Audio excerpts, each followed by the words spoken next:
The partial government shutdown now in its 7th day.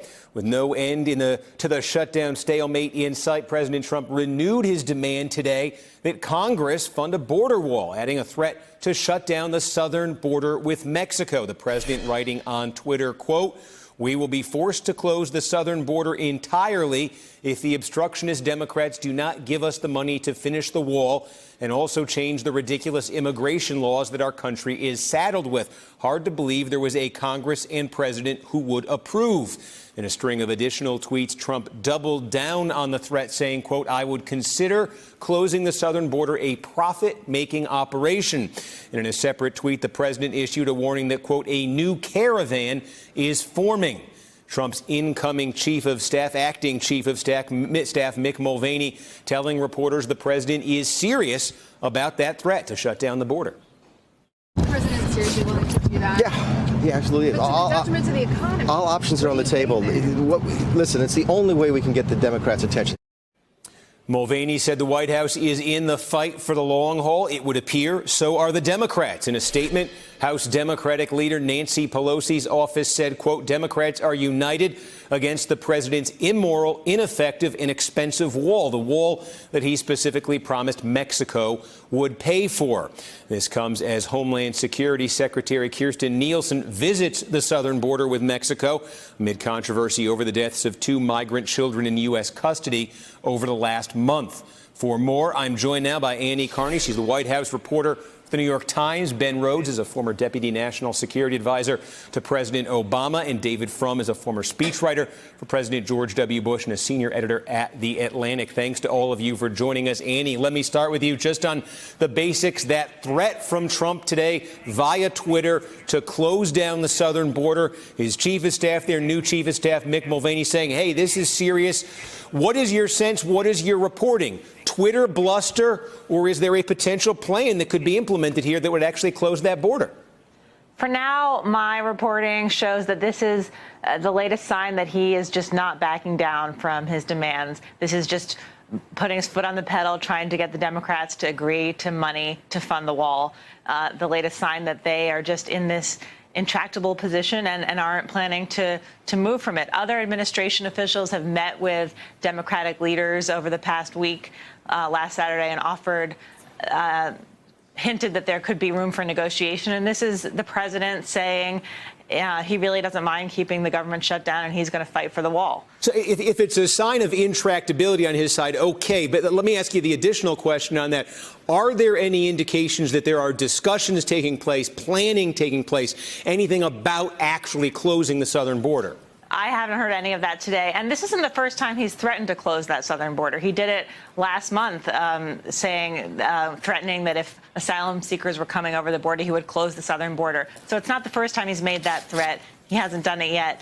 I didn't hear about any planning for this. More, this was just a threat of how serious he is about getting that $5 billion for his wall. Yeah, and David Frum, I guess that gets to another question here. Just in terms of Trump's posture on this, we know how central that promise of a wall was to his campaign, this supposedly being his bottom line. I guess one of the questions is, so much of this is about that Trump base that got behind him, stood with him. How much to them is the wall a physical, tangible promise, something that has to be there at the end of Trump's term? And how much of it's a metaphor for just sort of being the most hardline guy in the room in any of these conversations? Well, I think the president's comment about closing the border just shows how metaphysical all of this is. The threat to close the border is kind of the kind of threat you make after the 6th, 7th, or maybe the 8th bourbon. Does that mean that if Steve Mnuchin's vacation had run a little long, that he would not be allowed to return to Washington from Los Cabos? Does that mean that the United States will stop selling cheese to Mexico? Cheese, as you know, has been very important to Donald Trump in the trade talks. Mexico is the largest export market for U.S. cheese. No more cheese across the border. Does it mean oil and gas stop flowing? Does it mean we stop airline travel?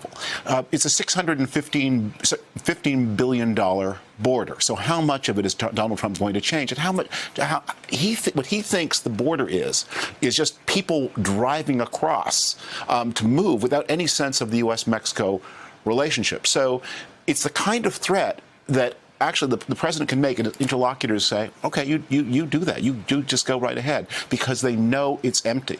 This whole discussion has been empty. Donald Trump is backed into a trap. He has no options. If you saw Mick Mulvaney's face emerging in those conversations today, he knows he's a man with no cards who looks like a fool. So I think the question I'm asking, though, is if so much of this is sort of attitude, he's conveying an attitude here and not so much a carefully formulated policy.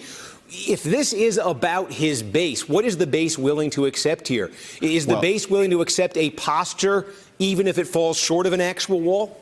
Is the base willing to accept a major global recession, which is what closing the U.S.-Mexico border would mean? Obviously not. So I think the point is the base wants theater. Donald Trump delivers theater, but the people around him actually have to now do a negotiation in an environment that is increasingly inhospitable to them, and they know they are trapped.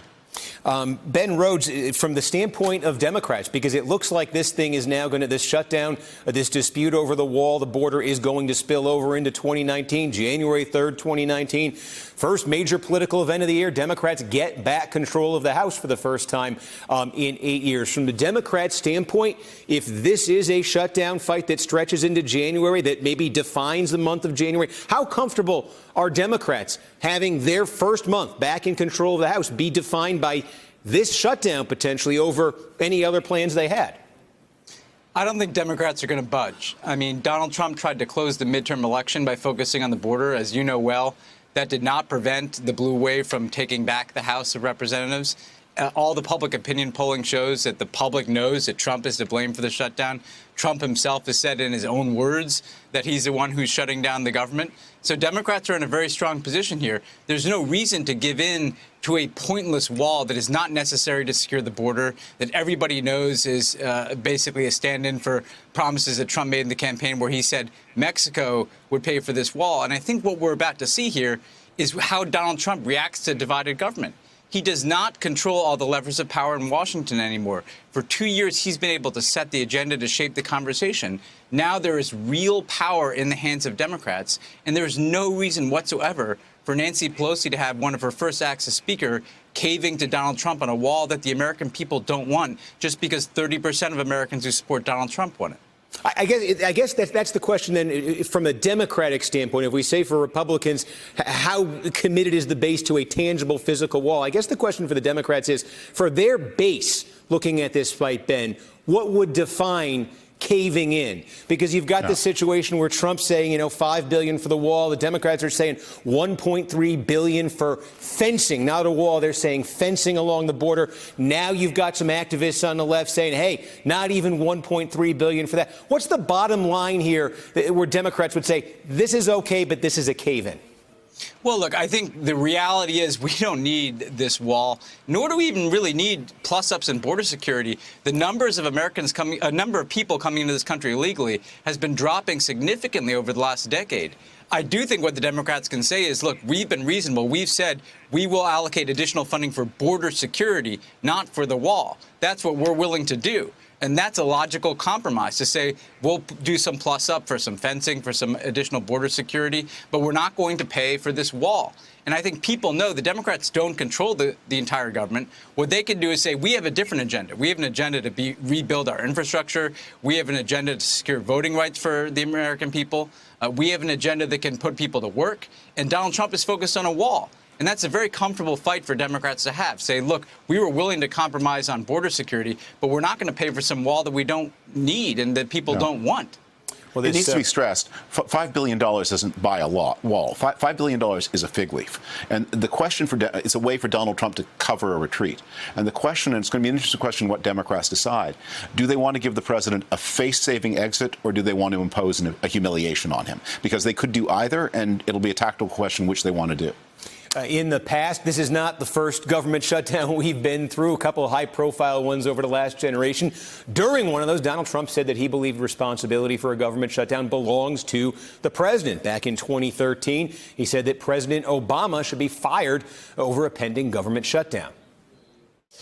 Who's going to bear the brunt of the responsibility if indeed there is a shutdown of our government? Well, if you say who gets fired, it always has to be the top. I mean, problems start from the top, and they have to get solved from the top, and the president's the leader. and he's got to get everybody in a room, and he's got to lead. And he doesn't do that. He doesn't like doing that. That's not his strength. And that's why you have this horrible situation going on in Washington. It's a very, very bad thing, and it's very embarrassing worldwide. Again, that was Trump back in 2013 during that shutdown. Today, Trump again argued that Democrats in Congress must provide money for the wall, even though his most prominent theme during the campaign stressed a different message. Mexico will pay for the wall. I promise. And of course, it was only a few weeks ago that the president himself said that he seemed to say he would take responsibility for a shutdown. I will take the mantle.